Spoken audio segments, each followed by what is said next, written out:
All right, everybody. So, overtime, long day, blah. Feeling much better today. I mean, just not as pooped as yesterday. I don't know if it's the weather or just the stress of news that I'd gotten, and I don't know. But today I'm doing pretty good. So, I was working a little bit on my grow box today. Um, well, I'll just show you what I have right now. So I did have the microgreens here, and let me get the pepper over there. So I had the microgreens and was doing the salad container kind of thing. It's kind of like a hack or whatnot. Um, so the barley seemed to have some kind of, I don't know if it was mold or just the the root hairs. I'm not sure, but it was too much of a uncertainty to just go with it. So I pulled up all the microgreens in that, and I did post, or I have a miniature compost here, so they've been in there for a few days now, along with a few other things. But I do have the click and grow still, so they're there, and I've changed things up. I gave it an upgrade with a timer switch. So I had one of these guys, and let's see. So you can actually set what time you want the power to go on and off, and you just flip these little switches, and this just spins around 24 hours a day.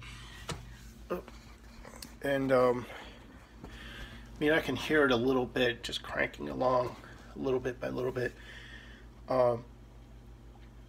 So at this point, at this moment in time, with a timer switch like that, it's almost like, well, what's the point of the click and grow? Because really that's all it is. It's just a timer and some LEDs. The problem that I have with a click and grow is every time you plug it back in, it resets the beginning of the day to the time that you plug it in. Whereas the timer in the wall will actually remember, at what point it was at when the power went off. So if the power, let's say it's 10 o'clock at night, right?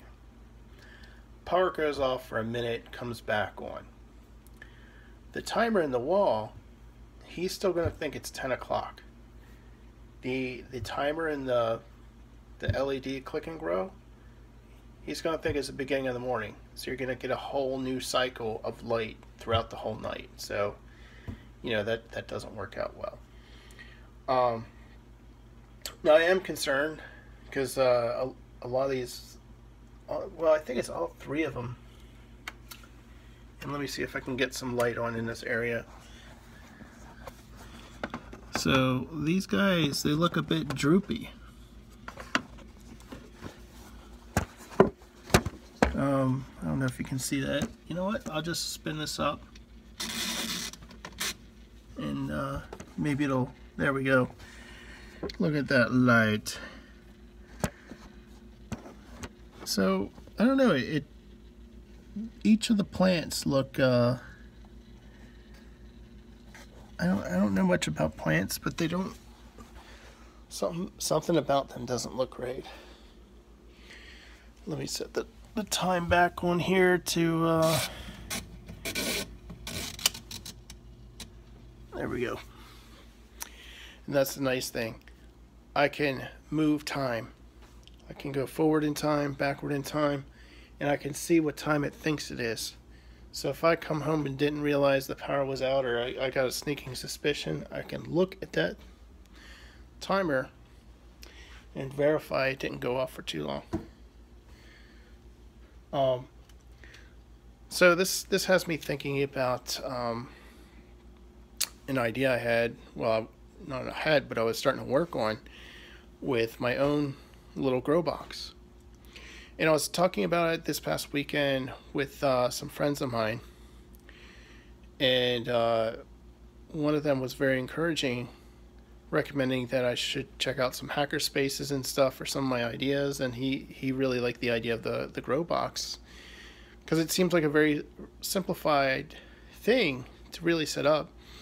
And he works with kids, and you know how kids are with having a plant grow and seeds, so it's kind of like the same thing I'm going through. It's like, oh cool, and I have this seed and it grows over time, and I can affect it somehow, like turning a cup upside down and seeing the roots grow backwards or something. I don't know.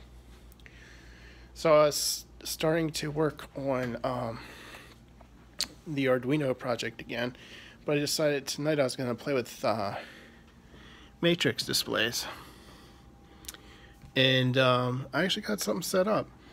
Now, mind you, it is the lamest thing to set up. And I'll show you what I did. So there's the display. Oh. Right? Alright, now watch this. It's gonna happen. I'm gonna upload my sketch.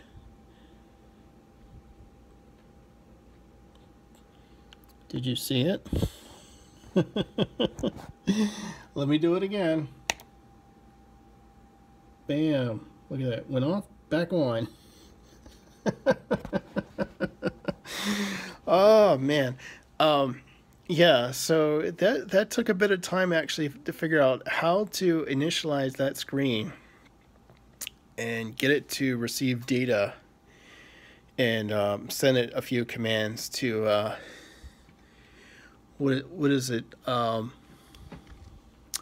had to put it in this mode to accept like some extra commands, not just regular commands, and then see, change the contrast, do some weird stuff with some LED bias modes, then tell it to go back and do basic commands, and then turn all the LEDs on. So that's why you see a black screen. So it starts out with without any pixels on, and then it turns on. So that's kind of big. And you know, I was working pretty late tonight, so I didn't have much time to fiddle with this. For one, I had to figure out which display I wanted to play with, because you know, I have a ton of these.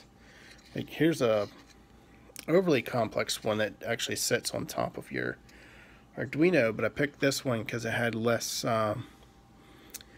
inputs going into it, so I figured it'd be simpler. And because of its disconnected nature, I could separate it out to a different area of a box. If I set up a grow box, I didn't have to have it sitting right on top of the Arduino. So yeah, that's about it. Try to figure out how to document what I did, or at least just put up some quick schematics. Maybe throw something up on GitHub or something. But the main thing is, the problem I had with my grow box before is there was no output that I could visually see. So I was waiting a few hours. Well, I got an LED to come on at a certain time and go off. But then when I start changing it to be the actual, 16 hours on and then 8 hours off, it would never change its state. So I would like to have a display like this to tell me how long until the light's going to go off or it's going to go on. So I would like to see more input about that rather than having to connect it to my computer and watching the serialized output for debugging the thing. So that's what I did today. Amazing. Very, very amazing.